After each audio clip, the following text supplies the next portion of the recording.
নুরানি তালিমুল কোরআন বোর্ডের ব্যবস্থাপনায় আয়োজিত আজকের এই কর্মশালা ও সেমিনারের মহতরম সভাপতি, বোর্ডের সম্মানিত চেয়ারম্যান, বিশিষ্ট আলেম দ্বীন হাটহাজারী মাদ্রাসার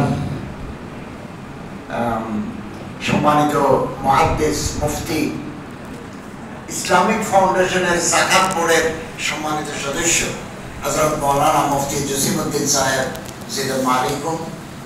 হাটহাজারী মাদ্রাসার সম্মানিত মুহতামিম সাহেব হযরত আল্লামা মাওলানা খলিল রহমান কাসেমি সাহেব হাফিজাল্লাহ তাআলা আযওয়াজাল, ফতেপুর মাদ্রাসার সম্মানিত মুহতামিম সাহেব হযরত মাওলানা মাহমুদুল হাসান সাহেব দামাত বারকুম,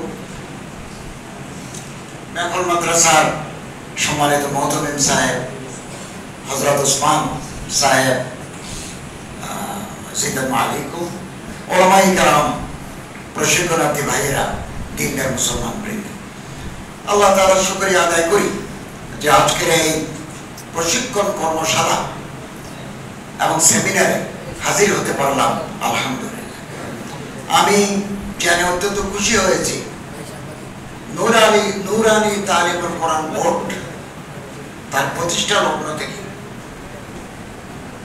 সারা বাংলাদেশে বিশুদ্ধ কোরআন তেলাওয়াত সহি বা মখরাজ, সহি তালাফফুজ এর সাথে কোরআনের যে তালিম দিয়ে আছেন এটা আমরা সবাই জানি। এই আমাদের সামনে একটা ছোট্ট বাচ্চা আরবি লিখলো, ইংরেজি লিখলো, বাংলা লিখলো, মাশাআল্লাহ, একেবারে খুকি তাদের হাতের লেখা দামনে খত অত্যন্ত সুন্দর, প্রশংসার যোগ্য। এগুলো তালিমুল কোরআন বোর্ডের তালিমের বরকত। এবং বাংলা, আরবি তালিমও আছে, আসরি তালিমও আছে। আবার সারা বাংলাদেশে এখন যে খতে আরবি লিখছে, আপনি দিনাজপুরে গিয়েও একই খতে আরবি দেখবেন, একই খতে বাংলা দেখবেন। এই যে সিমিলারিটি, এই যে সাযুজ্য, এটাও একটা বিরাট গুণ, প্রশিক্ষণের প্রভাব। 26,000 মাদ্রাসা এই বোর্ডের আন্ডারে বিশুদ্ধ কোরআন তেলাওয়াতের কাজ করে যাচ্ছে, তালিম দিচ্ছে। 40 লক্ষ ছাত্র প্রতি 2 মাস অন্তর অন্তর প্রশিক্ষণ হয়, রমজানেও হয়েছে, একসাথে আবার বিভিন্ন জেলায়ও হচ্ছে। এটা বিরাট বিপ্লব, কারণ কোরআন শরীফকে শুদ্ধভাবে তেলাওয়াত করা, পরাত্তিলিল কোরআন তারতিলা, এটা আমাদের দেশে অধিকাংশ মানুষ কোরআন শুদ্ধভাবে তেলাওয়াত করতে পারে না। আজকে যে বাচ্চাকে আপনারা তালিম দিচ্ছেন, সে একদিন বড় হবে, মা হবে, বাবা হবে, আরো সন্তান হবে।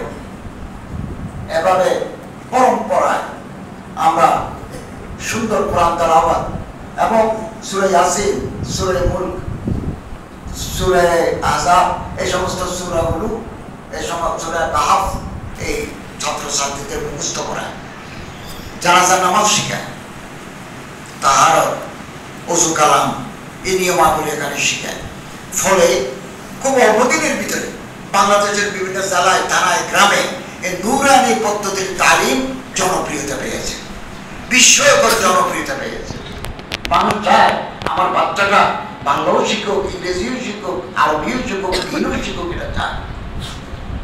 এটা বিরাট কাজ সারা বাংলাদেশে।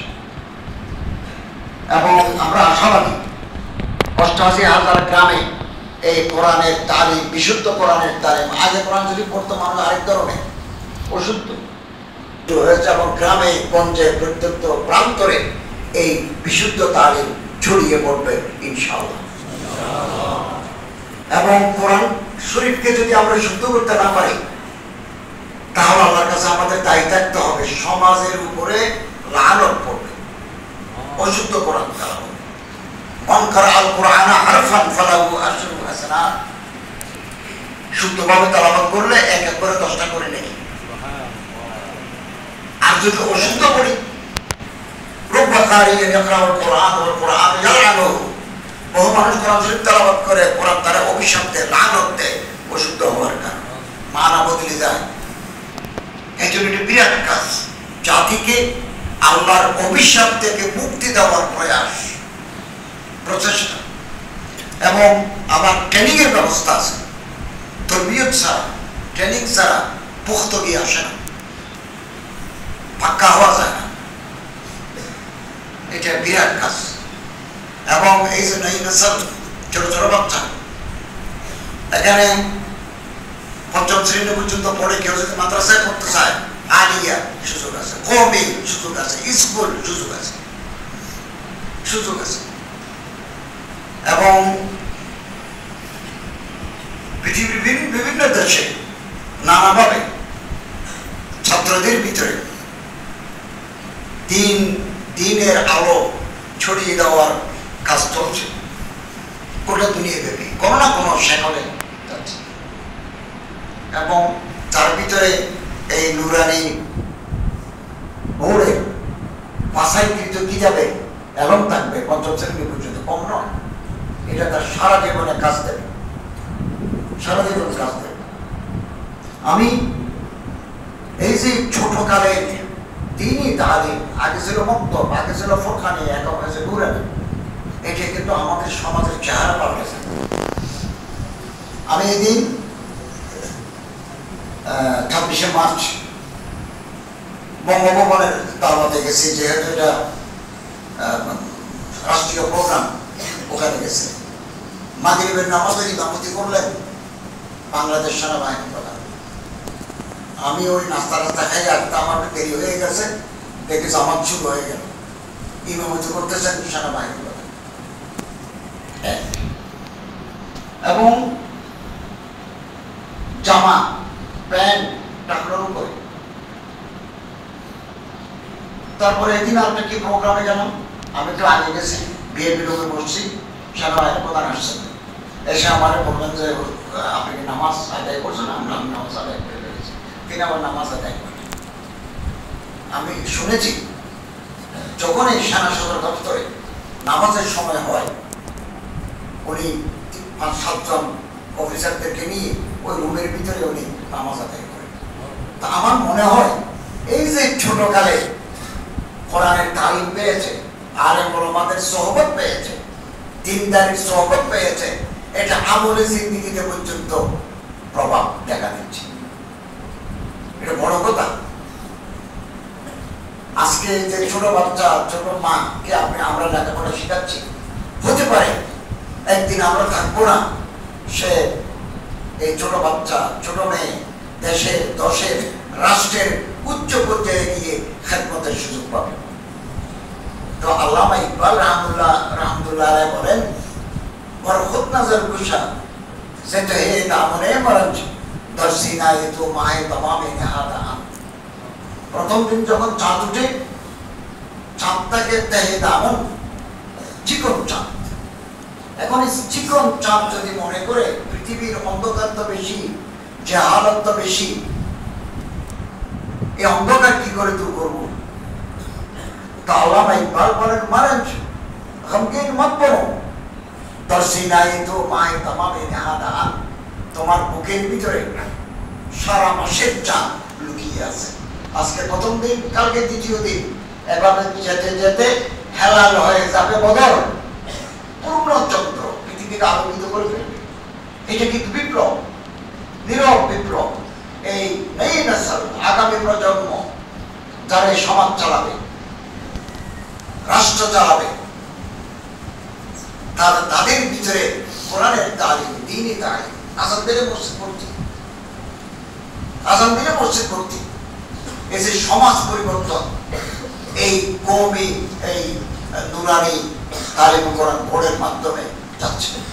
আর আলেম ওলামাদের আলহামদুলিল্লাহ সমাজে বিরাট প্রভাব। আমাকে ওই আমার সহকর্মী বন্ধুরা, উপদেষ্টা তারা আছেন, তারা আমার ডাকে হুজুর। তো এটা আমি গর্ববোধ করে, আমি জানি না হুজুর, মাদ্রাসায় পড়ছি, মাদ্রাসায় পড়েছি, কলেজে পড়াইছি, ইউনিভার্সিটিতে পড়াইছি, ইমামতি করছি।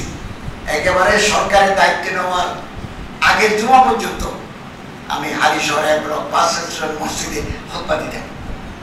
যিনি মাদ্রাসায় পড়াতাম, ইউনিভার্সিটিতে পড়াতাম, ইন্টারন্যাশনাল স্টাডিজে পড়াতাম। অতএব আমাকে যে আমার বন্ধুরা হুজুর ডাকে, এতে আমি খুশি। হুজুর তো মোটেই। অতএব আলেম ওলামারা হচ্ছে সমাজের মুরব্বী, সমাজের একেবারে মূল জায়গায় সামাজিক শক্তির উৎস। 3.5 লক্ষ মসজিদ আছে, প্রতিটি মসজিদে একজন ইমাম আছেন, খতিব আছেন, পেশ ইমাম আছেন, মুয়াজ্জিন আছেন, খাদেম আছেন। ওনাদের কথা সমাজের মানুষ মানে মাসালা জিজ্ঞাসা করে, জানতে চায়, ওনাদের কথা বলে। এই শক্তিগুলোকে যদি আমরা ঐক্যবদ্ধ করতে পারি, সামাজিক শক্তিগুলো যদি এক করতে পারি, কাছাকাছি আনতে পারি, এমন শক্তি তৈরি হবে। রাষ্ট্র যদি উল্টাপাল্টা করে সিদ্ধান্ত নেয়, ওলামাদের সম্মিলিত সিদ্ধান্তের কাছে সরকারি রাষ্ট্রের সিদ্ধান্ত বদলে যেতে বাধ্য।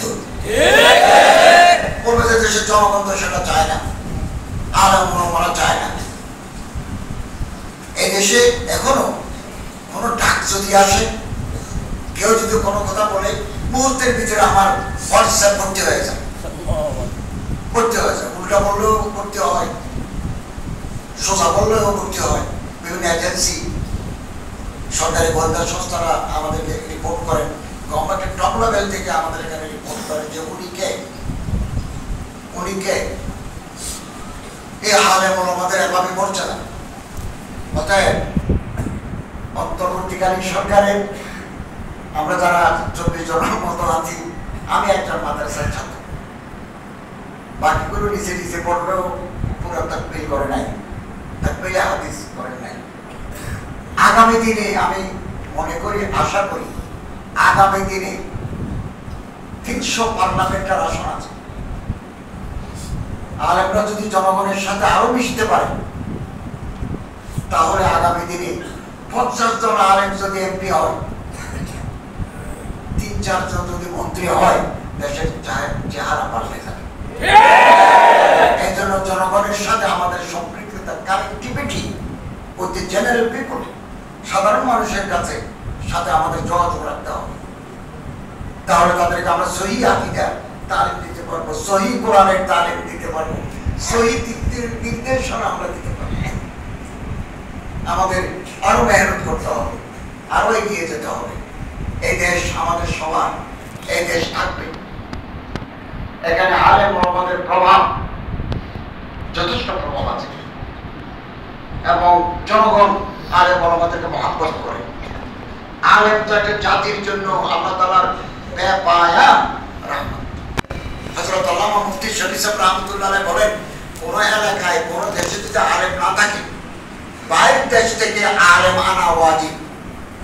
বাংলাদেশে যদি মনে করেন কিয়ামতের আগে আইয়ুরফাল ইলমু, এরকম যদি আল্লাহ ধরে নেন কিয়ামতের আগে আলেম যদি না থাকে, তাহলে হিন্দুস্তান, পাকিস্তান, বার্মা যদি মুসলমানদের রাজত্ব চলে, বার্মা থেকে আলেম আনা ওয়াজিব। এবং আরবি শিখতে হবে, আরবির উপর আমরা দুর্বল, আরবি শিখতে হবে। আর মজাবল ওয়াফি খুব ভালো কিতাব, আপনার মেজবাসের লোহাত আছে, এটাও করবেন আরবি। কারণ আরবি আমাদের উলুমে দ্বীনের মাসাদের মাখাজ। তাফসীর পড়েন আরবি, হাদিস, তাওজিহাত, তানকিহাত, তাশরিহাত আরবি। আরবি পৃথিবীতে এলমের জানার শেষ নাই। আমি গত 2-3 মাস আগে লন্ডন গেছি, তো অক্সফোর্ড গেছি, ক্যামব্রিজ গেছি, শেক্সপিয়ারের বাড়িতেও গেছি। ইংরেজি সাহিত্যের সবচেয়ে বড় কবি শেক্সপিয়ার, ওনার বাড়িতে জন্মস্থান, বাড়িতেও গেছি। এরপরে ক্যামব্রিজ আসছি। ক্যামব্রিজে একটা মার্কাজুল উলুম ওয়াল বুহুস লিদ-দারাসাত ইসলামিয়া গেছি। যেহেতু ইংল্যান্ড, জুব্বা তো আরবদের পোশাক, সুন্নতি পোশাক। পৃথিবীর বহু দেশের পোশাক তো নিজ নিজ দেশের পোশাক। তবে যিনি মুহতামিম, ওনার নাম মুরাদ, আরো কি নাম আছে মুরাদ, উনি একটা প্রতিষ্ঠান চালান। ওটা দেখতে গেলাম। উনি দারুল উলুমের ফাজল, ওখানে দারুল উলুম মানে মাদ্রাসা, দারুল উলুমের ফাজল, এরপরে এম এ পাস আদারাসাতুল ইসলামিয়া,